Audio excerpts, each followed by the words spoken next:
Olá, seja bem-vindo ao EAD na UFAL, um programa que conecta você aos principais pilares da educação à distância aqui na Universidade Federal de Alagoas. Hoje, para conversar sobre o EAD e as suas múltiplas possibilidades, recebemos aqui no nosso estúdio o reitor da nossa UFAL, professor Joséaldo Tonholo. Fique por aqui e confira agora. Olá, estamos começando mais um programa EAD na UFAL. Hoje nós temos a alegria e a honra de ter conosco o magnífico reitor da Universidade Federal de Alagoas, professor, pesquisador Joséaldo Tonholo. Bacharel e licenciado em Química, tem mestrado e doutorado em Físico-Química e pós-doutorado na área de materiais. Professor Tonholo, seja bem-vindo aqui a esse nosso programa EAD na UFAL. É uma honra tê-lo conosco. E para começar bem, nós gostaríamos de ouvir da voz do reitor da universidade qual é a visão que hoje a gestão tem sobre o uso das tecnologias e o uso da educação à distância na nossa universidade. Olá, Fernando. É um prazer muito grande estar aqui com você e um prazer muito grande falar do uso das tecnologias na educação, né? Eu sou um professor formado na velha geração, na velha guarda, um professor que aprendeu ainda na base do CUSP e do GIS e que começou a ter acesso aos recursos um pouco diferenciados só lá pela década de 90, quando os primeiros computadores ficaram acessíveis, né, um pouco mais à frente ainda com acesso à internet, e que a gente começa a prestar atenção na possibilidade de uso de ferramentas um pouco mais avançadas do que aquelas tradicionais. E devo confessar que sempre tive um bocado de medo dessas ferramentas, até porque nós que fomos formados na velha geração, né, o máximo que conhecíamos de tecnologia era o retroprojetor. Acho que as tecnologias avançaram de uma forma muito forte e eu lamento que na academia, na educação, a gente tenha demorado tanto para acreditar nessas tecnologias, né, como suporte para que a gente fizesse educação com mais eficiência. E quando a gente está falando nessas ferramentas, né, eu tomo a liberdade de citar ferramentas que não são só de sala de aula, mas que vêm enriquecer a educação, né? Eu sou formado em Química lá em Ribeirão Preto e eu lembro muito bem da minha primeira aula experimental. A minha primeira aula experimental não foi em um laboratório, foi na biblioteca. E nessa aula, Fernando, eu tive o privilégio de ser levado para saber como é que funciona, desde o empréstimo de livro até onde é que ficavam os periódicos, o que era um periódico, qual era a lógica de um periódico, como é que eu devolvia o livro que não podia ir para a prateleira, tinha que ficar na mesa, e como é que eu tinha acesso aos periódicos e aqueles periódicos que não estavam presentes na biblioteca pelo Comult. Então a minha primeira aula experimental era uma aula de acesso ao físico, o que estava disponível no local ou que estava disponível em outro local. É interessante a gente fazer essa fala, né? Porque hoje com o tablet, com o telefone à mão, você tem acesso ao portal Periódicos, que o brasileiro das universidades públicas tem acesso. Como poucos países do mundo, poucas universidades do mundo têm acesso a esse tipo de ferramenta. E é uma ferramenta educacional, né? Então eu estou falando do acesso ao conhecimento. Eu fui formado com livro em papel, eu fui formado com caderno em papel, né, com a espiral, né, e com caneta, né, e papel sulfite. E hoje essa tecnologia do papel, da espiral, do periódico em papel, do livro em papel, é uma tecnologia que até existe, mas já não é mais tão proeminente como era antes, né? E eu tomo a liberdade de citar aqui a evolução da educação, né? Não sou estudioso da área, mas eu vejo muito bem, né, a diferença que tem sido a educação da forma que ela acontece hoje e a educação que foi no passado. Eu tomo liberdade de citar lá no passado muito distante, né? A universidade, num formato um pouco mais próximo que a gente conhece hoje, existe há mais de 1000 anos, né, ou cerca de 1000 anos, e se a gente pegar lá no modelo de Bolonha, né, até antes disso, a educação se fazia nos mosteiros, nos conventos, de uma forma muito reservada. Aí vem a estruturação da universidade. Quase de 1 para 1, né? Hoje Pois nós é. temos de 1 para muitos. E no individual, né? É mais do que isso, né? É de alguns pouquíssimos para outros pouquíssimos que dariam a continuidade, né, linear do conhecimento. Esse conhecimento aí da Idade Antiga, medieval, começa a transformar com a estruturação da universidade, né? Começa a ser transformado com um locus que é especializado em propagação do conhecimento, mas cujas facilidades ficam amarradas até que Gutenberg traz para o Ocidente a imprensa. E aí sim a gente começa a ter uma quebra de paradigma, né, na educação. Democratização.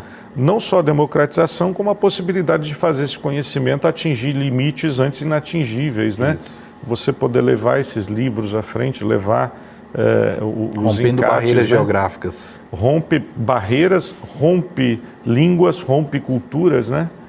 Mas se a gente analisar lá dos anos 1500, né, desde a imprensa do Gutenberg, como é que as universidades se estruturaram no velho continente e como é que isso foi propagado, por exemplo, para as Américas, né? A gente está falando de 1500, as universidades com 1000 anos, 500 anos de produção literária impressa, massificada, 300 anos de universidade nas Américas, 100 anos de universidade no Brasil.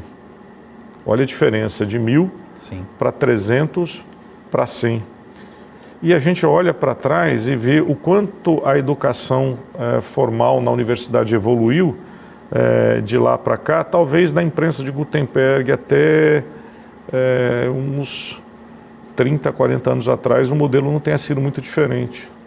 Talvez o modelo ainda tenha sido baseado no CUSP e no GIS, na sala de aula, na lousa. O professor como dono do saber, não é? O douto, né? O sábio, né? E aí a gente falava em ensino mais do que em aprendizagem, né? A gente falava em transmissão de conhecimento, né? E não em aprendizagem coletiva, né? Cooperativa, colaborativa. É algo extremamente hierárquico, né? O que tudo sabe passando para o aprendiz, né? Bom, hoje a gente está num cenário completamente diferente, né? E eu fico muito feliz de estar podendo, nesse momento, viver uma outra quebra de paradigma. Não é um paradigma tecnológico que está sendo quebrado nesse momento, daí eu faço questão de dizer isso. A pandemia, não quero falar mais de pandemia, mas a pandemia nos impôs uma nova realidade. Ela nos colocou numa sinuca de bico e nós fomos obrigados a procurar soluções tecnológicas para fazer o que o presencial já não era mais possível. De qualquer forma, minimizar os efeitos, né? Minimizar, mitigar mesmo, né? Porque a não educação era muito pior do que uma educação improvisada naquele momento, né?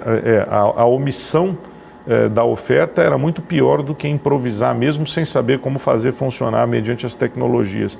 E aí, eu estou dizendo que eu estou tendo a felicidade de viver uma quebra paradigmática, porque não é uma quebra de tecnologia, né? Até porque as tecnologias, né, eu usava o Webex em 98, 99, né, uma ferramenta que eu acho que nem se usa mais para comunicação, mas o Skype aí no começo dos anos 2000, né, as outras ferramentas, a RNP, a gente usa nos nossos cursos de pós-graduação desde 2014 para fazer comunicação pela WebConf na rede, né? Então eram ferramentas que a gente já estava começando a usar para reuniões, para outras atividades, mas ainda não para atividade propriamente dita de ensino, né, de didática. E quando eu estou falando que a gente está vivendo um momento muito especial de quebra de paradigma, é quando a gente começa a fazer uso dessas tecnologias, começa a se adaptar e essas tecnologias começam a fazer parte, né, em uso corrente do nosso dia a dia. Fazer conferência hoje não é só por uma questão da Covid, né? É por uma questão de que, eventualmente, um deslocamento dentro de uma cidade leva 2 horas e você perde 2 horas para ir, 2 horas para voltar para fazer uma reunião de 1 hora. Imagine os nossos colegas do Sertão, ou de Arapiraca, ou de Penedo, tendo que vir para uma reunião do Consune aqui, né? Ou então para outra reunião. Que hoje se faz por conferência, mas mais do que isso, né? Uma reunião do comitê do CNPq que se fazia de forma presencial, que nós ficávamos ilhados lá durante uma semana, pesquisadores do país inteiro, e hoje a gente consegue fazer, né, no conforto dos nossos escritórios, das nossas casas, marcando as reuniões de manhã e de noite para fazer o adensamento, né? E isso acontece com muito mais propriedade. Mas eu estou falando da quebra de paradigma porque, de novo, as tecnologias já existiam, muda ou já existe desde o final da década de 90, Sim. Creio, né? Com todas as suas atualizações. O SIGA, que a gente detém na universidade já há 7, 8 anos, já estava aí disponível, né, com todo o ambiente de aprendizagem, todo o AVA que ele compõe, né? Outras ferramentas, milhões de outras ferramentas públicas, pagas, né?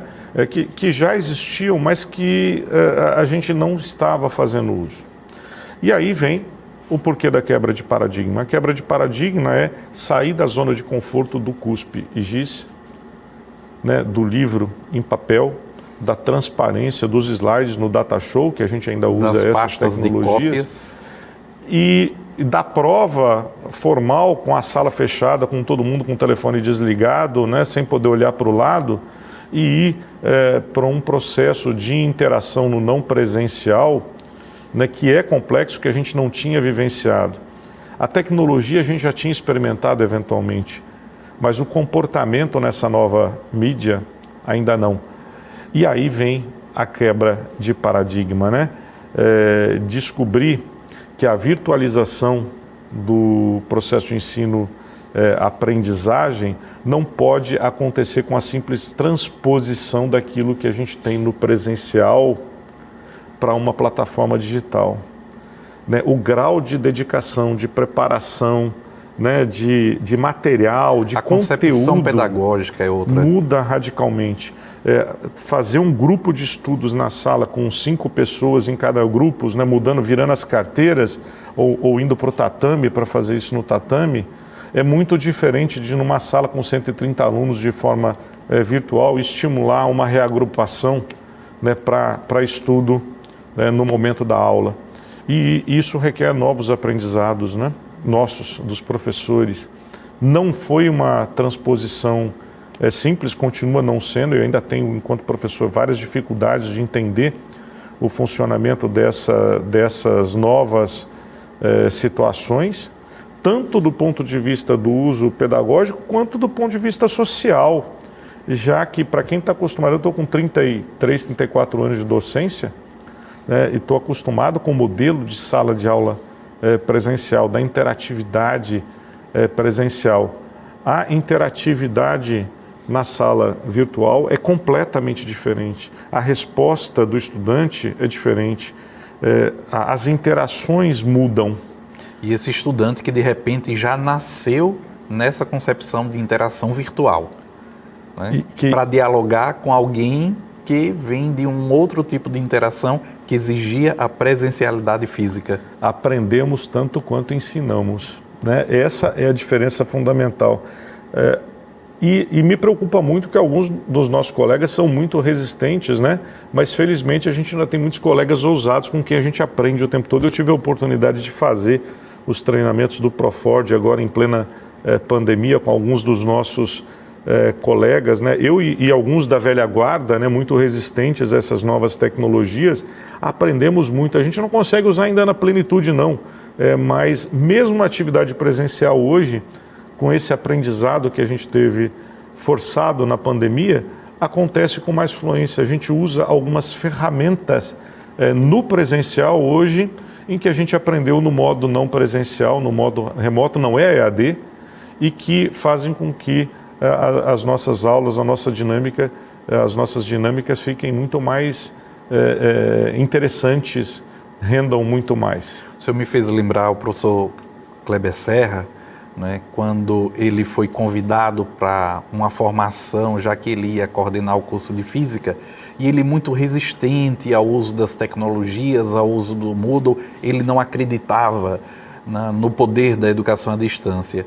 E a professora Aparecida Viana, que era uma das formadoras, ela dizia para ele: professor, ela e a professora Elza, do Centro de Educação, se permita.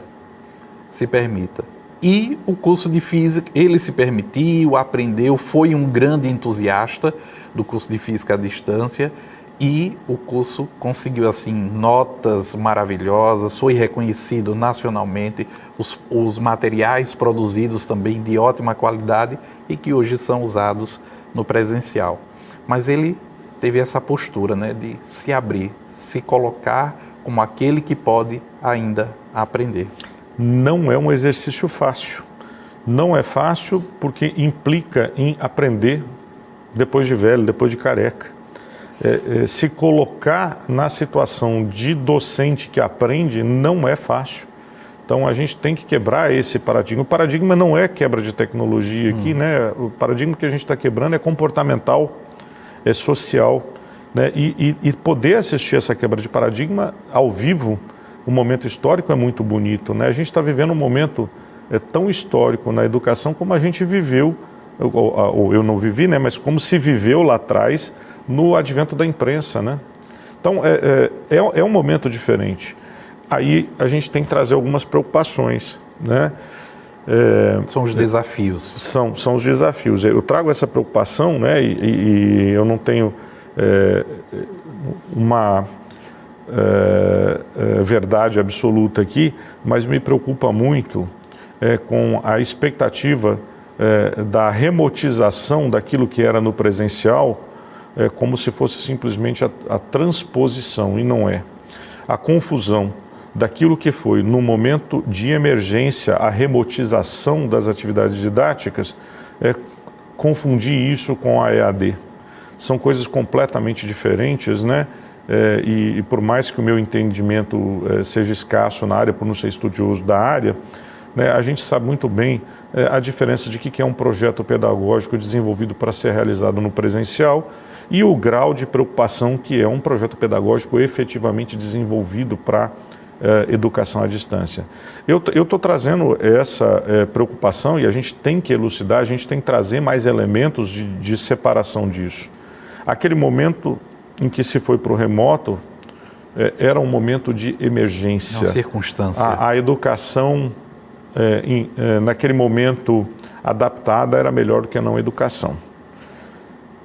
A EAD, ela é uma ferramenta que vem com muita força e ela sai nesse momento mais fortalecida depois da pandemia, não que a gente esteja se dedicando mais a ela, mas porque para fazer a EAD a gente eliminou a etapa de aprender algumas tecnologias que o remoto nos obrigou a aprender. Mas a gente ainda tem muito que aprender do ponto de vista educacional, do ponto de vista curricular, do ponto de vista de estratégia para fazer o EAD. Até porque a gente não pode esquecer que os objetivos são muito diferentes, né? O de formação no presencial e de formação no EAD. A gente está falando de uma sala em que as pessoas ficam confinadas, um laboratório, e a gente está falando de um ambiente virtual de formação que ele é estratégico para atingir regiões em que não se pode levar o presencial. Aqui, atendimento presencial pela natureza do curso. O curso é formado para fazer uso dos laboratórios, ele é construído para que se tenha aquela vivência presencial específica. Aqui exige necessidade, né, de uma lógica completamente diferente. Eu não posso simplesmente transpor esse currículo, essa grade curricular daqui para essa caixa. Não vai encaixar, né? Mais do que isso, no caso da EAD, há uma premissa de levar a educação para os rincões que não são atendidos pelo presencial, que é uma coisa que o Estado de Alagoas precisa como nunca. Não só para as distâncias do nosso estado, que até é um estado pequeno, mas também oportunizando aquelas pessoas que não tiveram oportunidade no tempo que a gente acredita que é o tempo certo, de estar nos bancos da universidade. Nós pegamos populações diferenciadas, pessoas com necessidades diferenciadas e a gente tem que tomar até cuidado, né? Porque a EAD não é para resolver um problema simplesmente do Estado de Alagoas. A UFAL, a Uncisal, o IFAL, a UNEAL não se envolveram com a EAD só para resolver os nossos problemas aqui no estado de Alagoas, até porque a EAD é oferecida para o estado de Alagoas por muitas outras instituições do país todo, inclusive públicas, né, de qualidade. E nós não podemos esquecer na EAD também a possibilidade de complementar as nossas formações necessárias com elementos que a gente sequer tem no nosso território. Quando a gente está falando de EAD, né, significa fazer chegar em todos os pedaços daquele território, mas trazer conhecimentos, trazer formações que sejam de territórios ultramarinos para o nosso território. Aquilo que não nos seria possível fazer com um contingente local, com os professores da nossa localidade, com as formações que a gente já tem instituídas aqui e que a gente pode fazer. Com a escassez de recursos, não é?